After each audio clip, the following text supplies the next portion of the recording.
Get ready, sister, because in this episode, I am going to walk you through the 5 most common pitfalls that I used to do all the time, that every single woman who's ever come to me struggling with their hormones or their inability to lose weight or sleep through the night or feel good in their body in perimenopause are falling into. At least one, most often 3 to 5, and all of them. So let's dive in and get you back to feeling amazing.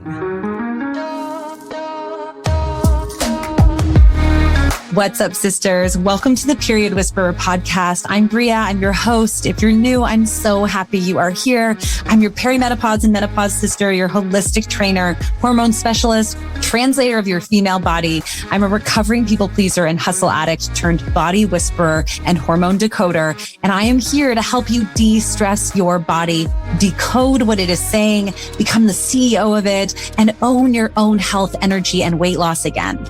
This show is for you, the overwhelmed, overworked, underappreciated step woman who dreams of a body they feel strong, energetic, and sane in. The woman who knows that she shouldn't just wave the white aging flag and believes in a body and life of peace, love, and purpose. But you don't just know how to get there yet. So if you are stuck in your body, your energy, your life, you are in the right spot. Let's lean in and learn what our bodies are saying to us. Hey there, sister. How are you feeling in your body today? I know that the holidays, although they're behind us a little bit now, they kind of cling on, right? I get really excited after my routines are really derailed to get back to my routine, because there's nothing that feels better than 5, 6, 7 days back in your routine, feeling so amazing. And as beautiful as it is to spend time with family, as wonderful it is to break that routine, it's so energy supportive when we get back into the land that we know, the land that we recognize, right? So I don't know about you, but how I'm feeling right now is excited, back feeling like I can sleep well again, like I have my routine back, and ready to really take on this year. And I know I've talked about this before. I know that, New Year's resolutions and everything get kind of I think they get a bad rap, but I do love having a focus for the year. I do love getting really clear on what my goals are for the year, what I really want to accomplish, and really revisiting those so I don't forget, because, life gets busy. So revisiting those every week, whether you write them down somewhere, whether you set an alarm, whether you tape them to your mirror, whether you share them with your friends, but just getting clear on what you're going for. And for me, this first quarter of the year is always about health growth. So I'm making decisions and committing to decisions that focus on how to improve my health. And I love doing it at the beginning of the year because it means it sets me up for the energy for the rest of the year, right? When we take care of our health first and make it our first goal, then we have the energy, the space, the bandwidth, the lower mental load, because we feel good. I had an amazing conversation with one of my very oldest and best friends this morning, and we talked about that mental load, right? That comes from whether you're trying to stop doing something, whether you're wishing you felt better in your body. But what I see so often, and what I used to experience so much in my life, was this awareness of, if I don't feel good in my body, it like plagues you. It haunts you. Maybe that's a better way. It haunts you all day long. It haunts you when you're awake in the night and can't sleep. It haunts you as you're falling asleep. It haunts you when you're getting in the shower, when you're getting out of the shower, when you're getting dressed. It haunts you at the end of the day when you wish you had more things you wanted to do but couldn't because you're too exhausted. It haunts you when you're choosing what to eat, after you ate. And that load is such an energy and time suck. So when you remove that load, because you are back on track, you are feeling good in your body, it opens up so much more space, so much more energy, so much more bandwidth to live the life that you want to live without that energy suck all the time. So, saying that, I really wanted to share some, I think, amazing, some of the most common pitfalls when it comes to feeling amazing in perimenopause and specifically, releasing weight, because that's a lot of where our focus ends up going. And for many of my clients and myself now, it's not necessarily about weight loss as it is about wanting to gain muscle or wanting to just sleep better or wanting to have more energy or wanting to have a better libido so your relationship has more intimacy in it. Whatever it is, there is the focus. So today we're going to talk about the perimenopause weight loss pitfalls, but I want you to sub in there any other healing pitfalls. We'll just call them perimenopause pitfalls. I'm going to walk you through how to avoid the 5 most common errors, because no matter what woman comes into my life, and I do get some amazing DMs from you guys. I get great emails back to my emails. So I hope, please keep doing that. Please keep messaging me, sending me DMs on Instagram and Facebook, replying to my emails if you're on the email list. And if you're not, you should be. This is where I get to share kind of more deeper stories and deeper things. And also, the episodes in the podcast that I think can be so valuable to you. But I hear from you guys, whatever you're struggling. And whenever I respond back, I can always spot that you're doing one of these, if not all of these pitfalls. And I used to fall into this all the time myself. So once you become aware of them, it's going to make this path to feeling flippin' amazing in perimenopause so much easier for you. But just to circle back around to that focus of this year, because I tend to get off topic sometimes, I really love making this first quarter my focus on health growth. Really make this your priority for this first 3 months of the year. And you will be amazed at everything else, how much better everything goes when you don't have that mental load, because you feel great. And you don't have to be quote unquote perfect. It doesn't have to be about following something perfectly. All it needs to be about is making it a priority so that you move that needle in how you feel in your body and reduce that mental load.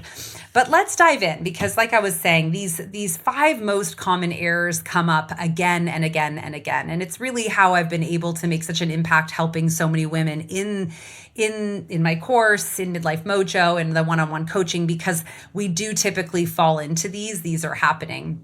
So there's obviously the strategy for healing that we follow, but in the following of the strategy, or in the trying to heal on our own, we often make one of these 5 most common errors. So let's get into it, because life is short, life is busy. Let's get to the real deal. If you have a pen and paper, if you've got the notes section on your phone, this is where it's happening. So the number one most common error when trying to release weight or feel amazing in perimenopause is that you are not honoring the fact that you are in perimenopause, and you're focused on calories in versus calories out instead of energy, supply, and demand.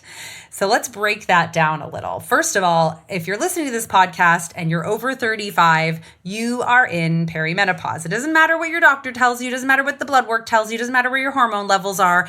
It is not a diagnosable condition. It is a phase of life, like puberty. This is our reverse puberty. So if you're over 35, yes, you are in it. You might feel great, and that's wonderful.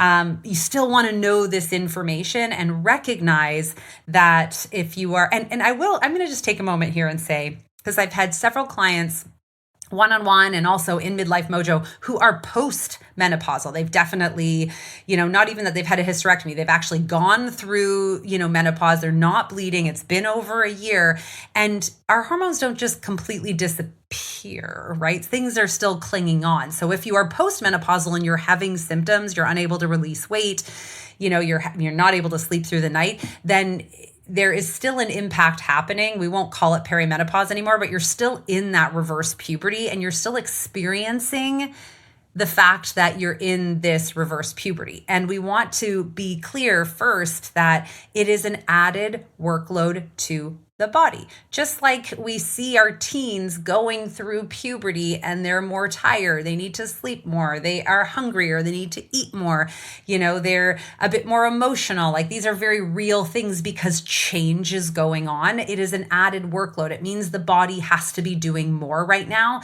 The body, unlike our brains, the body will prioritize what has to happen in the evolution of our aging and our growth. So this is just a natural piece. More is going on. Same if you're, pregnant, right? When you go through that first trimester of pregnancy, you're dog tired. You are sometimes hungry, sometimes nauseous, you're more emotional, lots going on. And it's because, again, more is going on. The body is doing more at that time.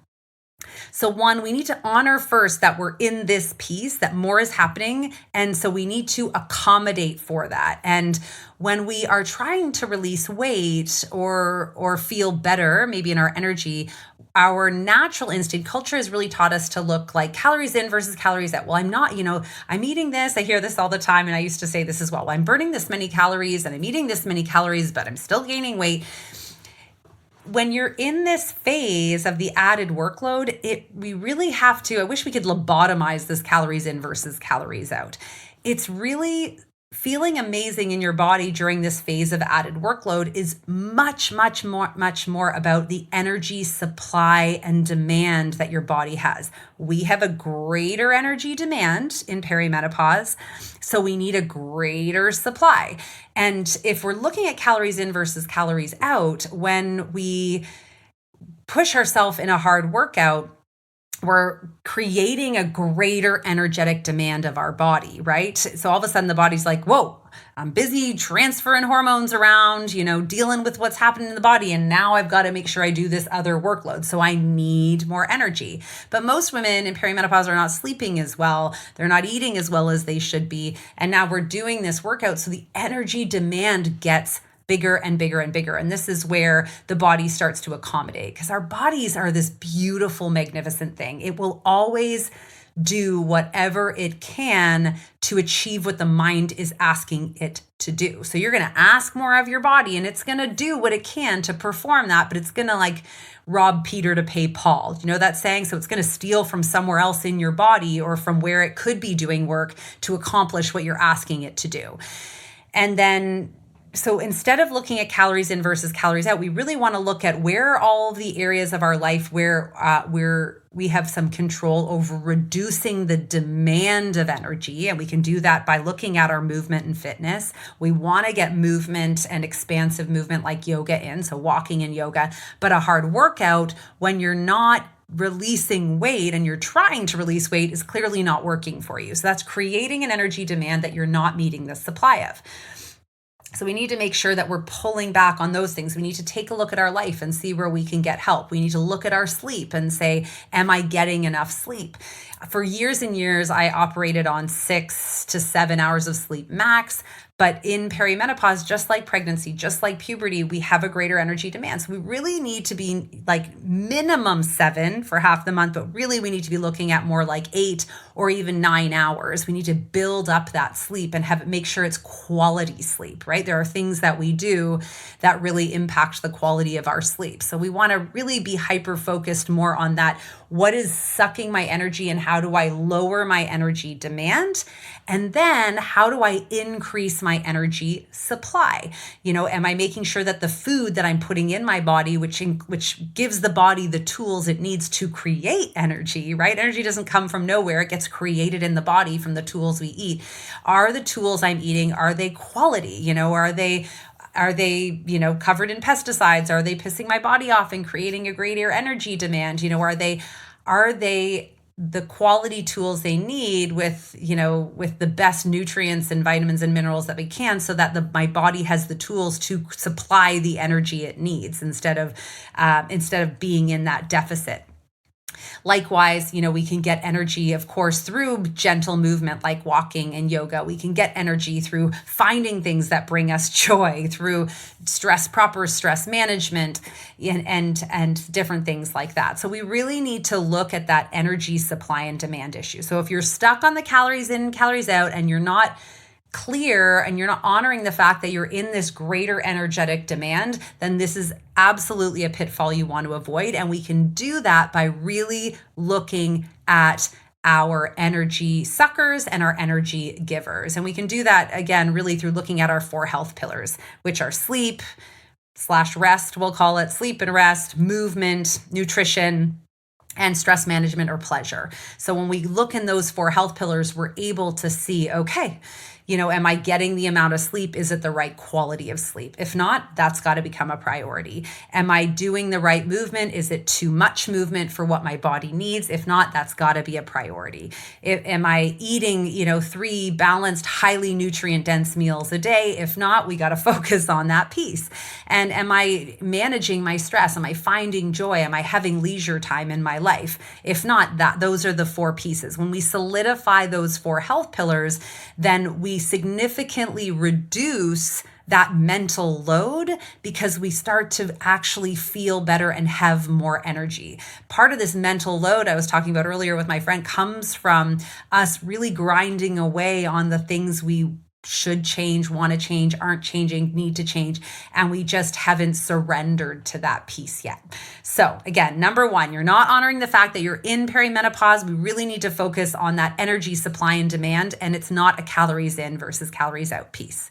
Number 2, you are not healing the underlying issues.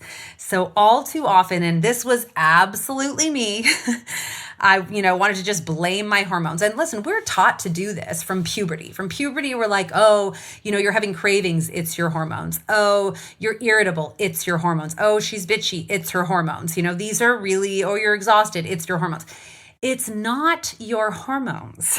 And this might be an unpopular opinion, but I will challenge you on the science and the facts behind this. It is the underlying issue, what is throwing the hormones off.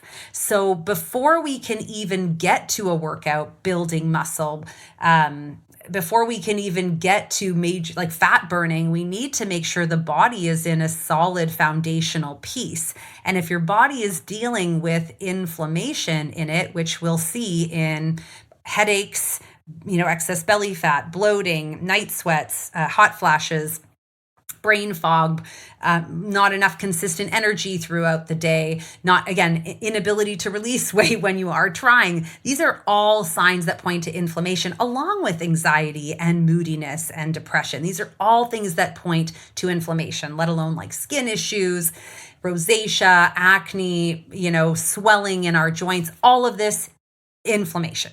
So we want to first take the time to heal the inflammation in our body so that we can also see if there are other root underlying issues, right? Before we can even repair a metabolism or a thyroid or any, a lack of a hormone, we have to heal the inflammation. Our body is designed not necessarily, like its priority is not to build muscle. The body's priority is to survive. It's to live. It's to keep this existence in this moment as long as possible.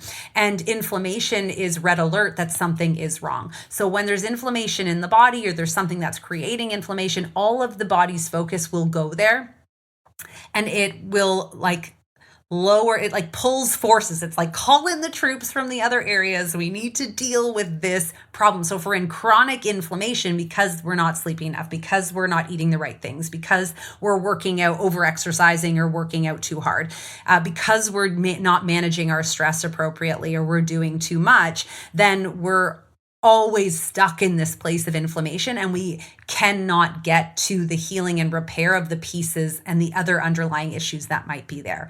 So before you can ever expect to release weight, to have energy, to sleep well, to do all these things that I know we all want in this time, we need to address the inflammation. It's like calming the tantrum of the child. You hear me say this a lot on several episodes, but when you have a child that's in your care and they come to you and they're in tears and they're yelling and they're freaking out because something happened, you really can't get to the root of why the thing happened. You might get out, so-and-so hit me, but you won't get why they hit you or what happened before they hit you. And, not that it's ever okay to hit, but you won't get to the root of the issue to resolve the issue. So we got to calm the the child, calm the inflammation, and then we can actually get to, okay, why did this happen? How do we prevent this happen? And then repairing the relationship between those two people. Do you see how that makes sense there? So we need to eliminate the inflammation. It's not your hormones, it's the inflammation or the other root issues that are throwing off your hormones.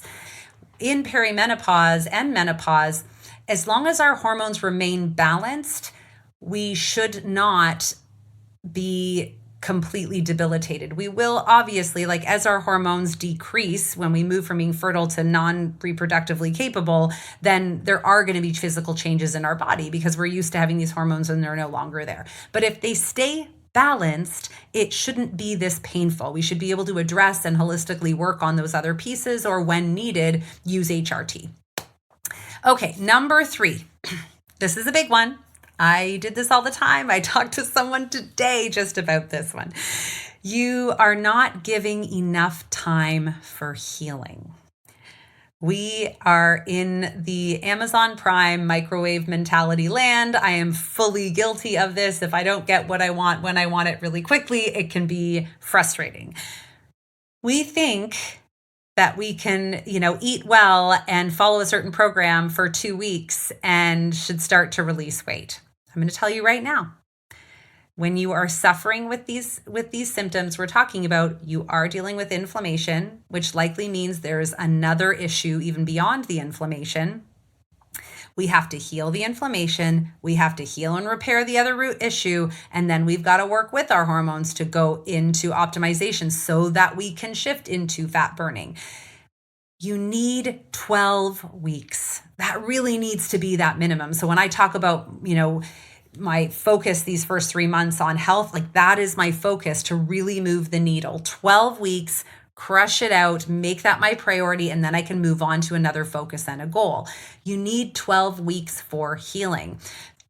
And probably one of the things that you're running into is that you are struggling with motivation or consistency. And it's very rare that I run into someone who has been consistent in anything for more than 4 weeks max. Usually it's 2 weeks. We run into 2 to 3 weeks, and then we kind of fall off that consistency train. So here, as a part B to this, you're not giving enough time to your healing. Here is what you want to do about it. You need to get the help you need, right? I used to struggle a lot to invest in the help that I needed, but I kept feeling really badly about spending money on myself or spending time on myself. But if you are not investing in the help that you need, then the opportunity cost lost. So if you are not able to perform as well as you want at work, if you're not able to be as present as you want with your kids, if you're not able to, really embrace and feel good in your body and be intimate in your relationship, that is costing you money, time, and so much more. So take the step, invest in whatever it is, a program, a coach, or something, so that you can have the accountability and the skill set that you need. And make sure that you hire someone who has receipts, right? That has actual testimonials or proof that they've been able to make that difference in people's lives, whether it's in themselves or others. Yes, this is a slight shameless plug. If you're here and you're listening, I would love for you to work with me because I am super passionate about this, but I just want you to get the help you need. So if you are struggling with this piece where you're unable to be consistent for 12 weeks, usually that is because you're on the wrong strategy. It's not suited for the stage that you're going in, and you just need some help. We need help and coaching. Coaching always gets us further. Every time I have invested in a coach, I have got more than I have given to get there. And then that rolls forward, right? When I've worked with coaches on, evolving my business or evolving my health, it's like, you pay a certain amount, but in that process, not only did I actually get results, but then those results carry you for the rest of the year. So now you have more energy to accomplish more, to feel better, to be more present, and you're on the up and up instead of the down and down. All right, so that's number 3. You're not giving enough time for healing. So your solution for that is to get some help. Make the leap, trust in yourself, recognize that if you feel better, you will do better in your life. All right, pitfall number 4, you aren't listening to your body. You're looking at the scale instead. This is such a common one, and I was like this all the time. And the trouble is I would get on the scale to see if my efforts were working, and that scale would start to dictate how I felt the rest of the day, right? Because our thoughts become our feelings often, and our feelings become our thoughts. So when we listen to our body, it kind of doesn't matter what the scale says. If you're listening to your body and she's saying, I feel good, I have energy, I'm digesting well, I'm pooping every day, I feel alive, I feel happy, I feel joyful, you're on the right path. And going back to, tip number 3, this will give you the motivation to keep going for 12 weeks. But if you're looking to the scale for your answers, if you're looking to the scale for whether something is working right away, then you're looking at the wrong indicator, right? It's like when your child brings home a report card and you're only looking at the grade and not the comments. Maybe they had a B and they still have a B, but the comments are saying, hey, I see that they've been working really hard. They've been turning their assignments in on time. They've been happier and more participative in class. If you're not looking at the comments, you're just looking at the letter, you're missing the story and the growth of what's actually happening. And this is what happens in our body. If you're just getting on the scale and you're not recognizing how you're actually feeling in your body, it's giving you an incomplete picture and often a misleading picture of what's happening. And this can go both ways, because there have been times in my life where, I was drinking with friends one night, I get on the scale the next day, I'm down some weight because I'm dehydrated. And I'm like, well, I can drink with friends, it's no big deal. When 2 days later, the inflammation kicks in and all of a sudden I'm 6 pounds up, right? We really want to listen to our body and what she's saying. And it's difficult to do that until we eliminate that inflammation, which is why that pitfall is so, so important. So eliminate the inflammation, get off that scale and focus more on how you feel and what your body is saying to you. If you're sleeping well through the night, if you're pooping every day, if you're not having cravings, if your energy's clean, if your libido's coming back, you're on the right track. You need to keep going for those 12 weeks. All right, number 5, the last pitfall. You've heard me talk about this one so many times. You aren't working with your hormones. If you are trying to push out an intense workout program all month long during your luteal phase and your menstrual phase, you're wasting your time, right? You're making progress and then you're regressing progress. If you're not recognizing the foods that you can eat, and this goes for all of you who aren't having a bleed, maybe you've had a hysterectomy, we still have hormones, we still have cycles.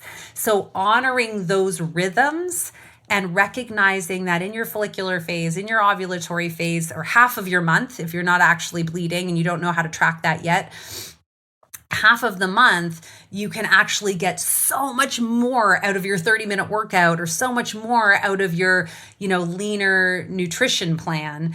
And then when you shift into those other ones, we want to pull back on the energy on the energy demand, and really increase the energy supply. So the body has what it needs in order to operate, and it doesn't get so frustrated that it just shuts down into low battery mode and suppresses our metabolism and amps up our fat storage. So we really want to learn how to track with your hormones, whether you're bleeding regularly, irregularly, or not at all, and understand how to accommodate your energy and supply demands for the each phase that you are in. And when you do that, we actually get to do less and get more. And doesn't that just sound amazing? I mean, I've been an efficiency junkie my whole life. I love when things are efficient. So when I do something and it crushes it, like whether that's resting or whether that's accomplishing a workout or accomplishing something in my career or being really present with the kids, when I put my mind to something and I do it in the right phase of my cycle, it is such a good feeling to get more out of giving less. And that's what we want. Okay. One more time, for the cheap seats in the back, the perimenopause weight loss pitfalls, how to avoid the 5 most common errors. Here they are. 1, you're not honoring the fact that you're in perimenopause and you're focused on calories in versus calories out. We want to look to our 4 health pillars and focus more on your energy supply and demand. Number 2, we're not healing the underlying issues, that inflammation. We need to calm that child. We need to reduce the inflammation and get to the real root of the issue and stop blaming our hormones all the time. Number 3, we're not giving enough time for healing. So we really want to make sure that you're giving this window and committing to a 12-week pocket and asking for the help you need to get there, investing in that help. It will be the best investment you make this year. Number 4, you're not listening to your body. We want to stay off the scale and listen for the cues in our body. She will tell you what she needs, what's good and what's not good. Number 5, you aren't working with your hormones. We want to make sure we're tracking, we understand what phase we're in, and that we are eating the right amount. That we're meeting our energy supply and demand for each phase. Okay, sisters, that was a lot. I want to remind you that this week and next week, there are limited seats for my free masterclass, how to release weight, gain energy, and heal your hormones in perimenopause without overwhelm or failure. I will not be running this again until August, so make sure you grab your seat. The URL for that is briatheperiodwhisperer.com/now, NOW, or you can swipe up. It'll be down here in the notes section or the show notes here. Get on that, share it with your friends, come in and let me guide you through what you need to know in order to maximize on your 12 weeks, in order to feel really great and ride this all 2024 long. Until then, be more in your life and not just less on a scale, and we'll catch you next time. Thank you so much for joining me on the Period Whisperer podcast. I want to encourage you to reach out to me directly and message me if there are topics or things you're struggling with so we can address those right where you are at. And of course, if you loved this episode, if you learned something, make sure to share it with your friends and please rate and review it wherever you get your podcasts.